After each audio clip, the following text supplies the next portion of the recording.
Welcome to Rampage. I'm not going to tell you this is a bad show, because it wasn't. But I'm going to tell you this, it felt off. And I saw just Alex's talk about him going over to see AEW Dynamite, and him talking about seeing 5 hours of wrestling. That means he must have saw Rampage, Dynamite, Elevation, and Dark, and he was recorded in all of it, and he said he was exhausted by the end of it. So by the time you look at Rampage, you can tell that people were tired. If they were doing recordings throughout the entire day with these same people, they had to be some tired people there. So the enthusiasm was not very great.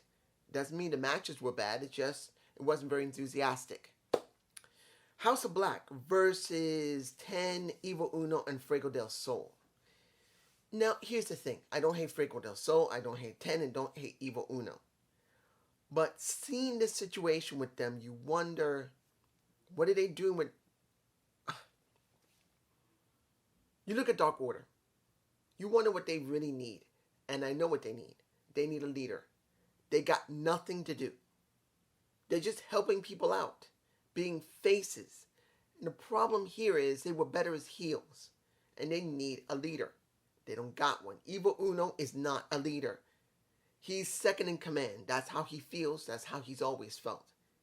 And with them not saying much on Dynamite and not saying much on Rampage, since I don't look at Elevation Dark, I don't feel anything. So they really need something. House of Black won. I wasn't surprised. I was not surprised. Now, Shawn Spears goes up against Big Demo. He looks familiar. Don't remember who he is, but he looks familiar. Could he be from... I don't know. He reminds me of somebody. I can't remember. If he was from NXT, I just don't remember because it's been so long I forgot him. Flat out. I probably forgot him. He did a good job to put over a Shawn Spears. Because Shawn is going to have that match this Wednesday with Wardlow. He had to look dominant against a big guy, so he did the job. He did it fine. The talk afterward wasn't too bad, trying to make it very clear that I am not the one locked in a cage with Wardlow. Wardlow's locked in a cage with me. He makes it very clear how dangerous he is. And the thing is, I've been wanting more from Shawn Spears for quite a while. Working with MJF, he hasn't done a bad job, but I do believe he needs more. I want to see more from him, but this is what we got. Now, the match that was interesting for the... Let me give it to you like this. Seeing Statlander against Red Velvet, it wasn't about the tournament that I was worried about. If Statlander was going to get to move forward or Red Velvet. It's about how the baddies are being booked and how the baddies are going to get over. And here's the thing. What did we get? Did we get a bad match? No. The military press that Statlander did with Red Velvet was actually pretty good. But here's the thing. Statlander is not in the group. Red Velvet is. And as I said already, they got to make sure that all three of those women get over. It cannot be about Jade Cargill. It must be about Jade. It must be about a Red Velvet and a little bit of Kiera Hogan. Kiera needs something. Red Velvet needs something along with Jade Cargill. And as it stands right now with Jade losing, it makes you worry. Are they really going to push all three of these women, or is this just about Jade herself?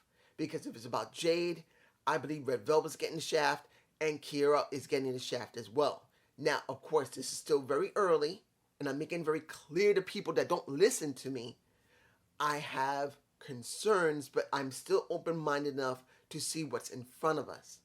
Seeing Red Velvet lose here does not mean it's 100% bad for Red Velvet or Kiera Hogan.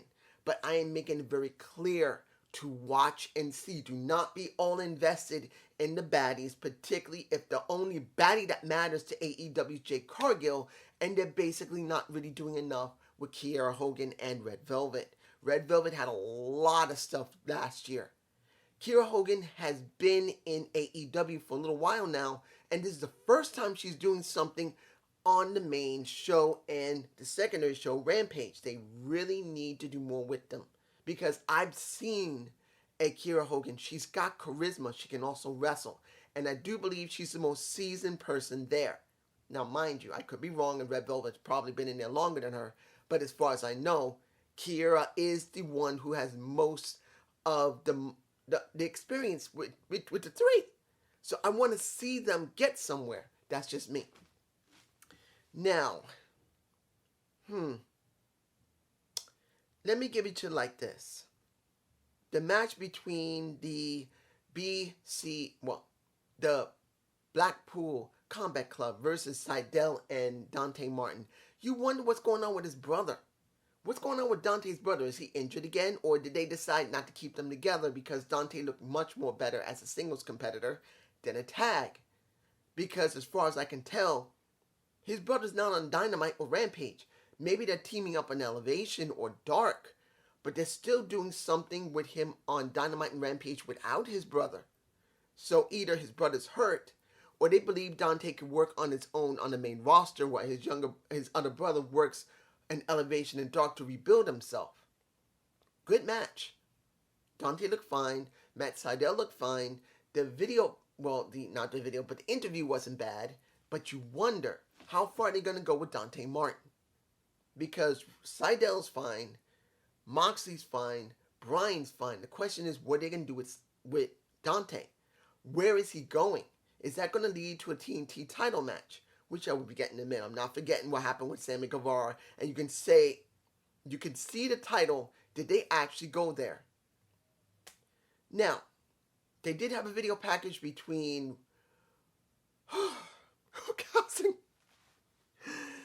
when they were working together with Nees and Smart Mark Serling. This is comedy relief. This is comedy relief, and you're going to see comedy when it comes to Hook and Danhausen. This is comedy relief. That's what this is. I still wish that Jungle Boy won the damn FTW title so Hook can eventually go after it to solidify himself with his father's legacy, but it's still early in the year. Maybe they will eventually go there. That's what I'm thinking. FTR having a match to try and do something special.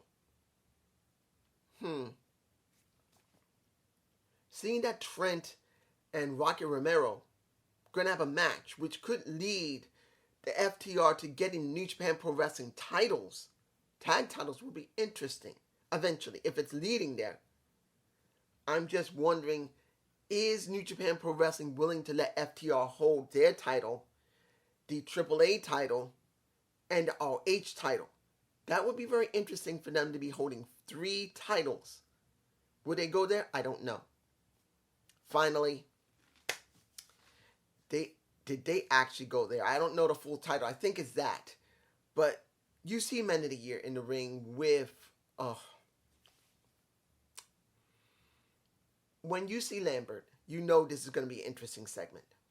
You see the Ethan Page just spill his heart out about how important his child is to him, and he's so glad to see that the damn couple who's nothing but trash get what they deserve.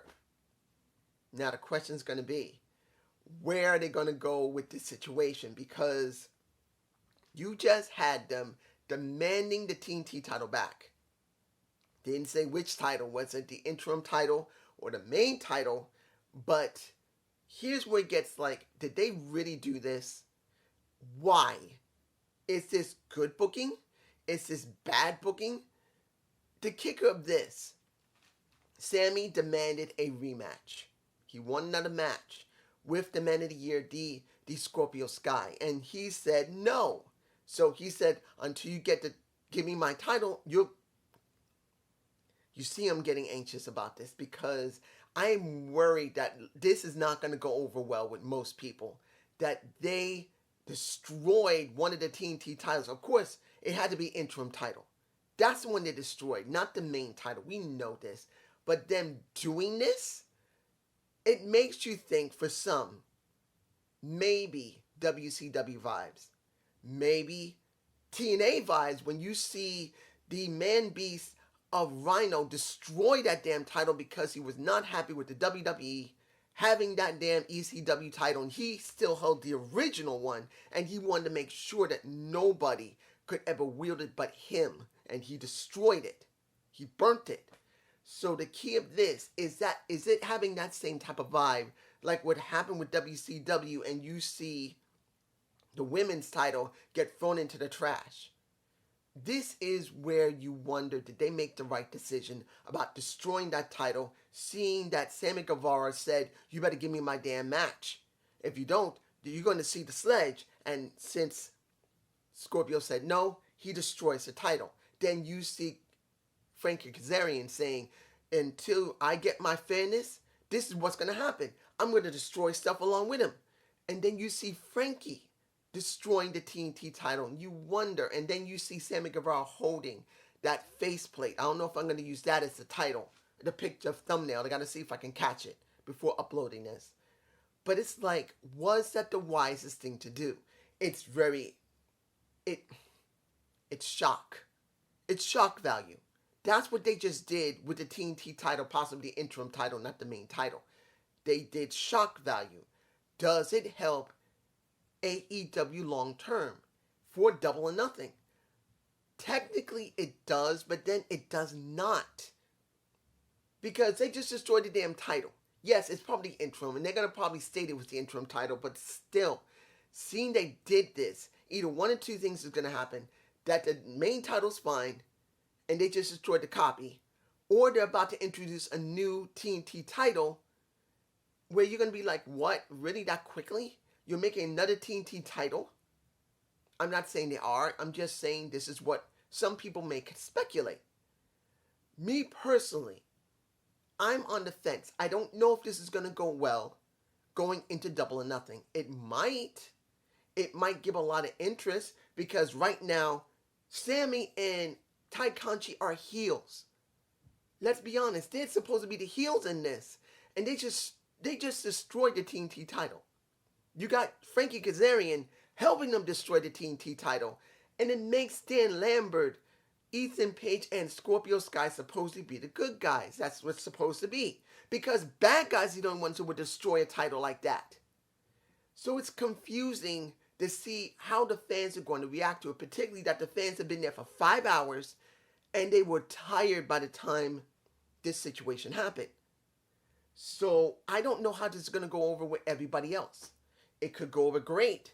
It may not. I don't know. But they did go there, and it's shock. Don't know if it's good shock or bad shock. You guys tell me below, and I hope you enjoyed the Zane view. Please give me a comment below. I'm still tired. I'm stressed out and tired. You know, when you get so much on your mind, you're constantly thinking about something and just wears your body out. That's what I am. Don't worry. I'm okay. I'm going to be fine. But I just got a lot on my mind. Peace.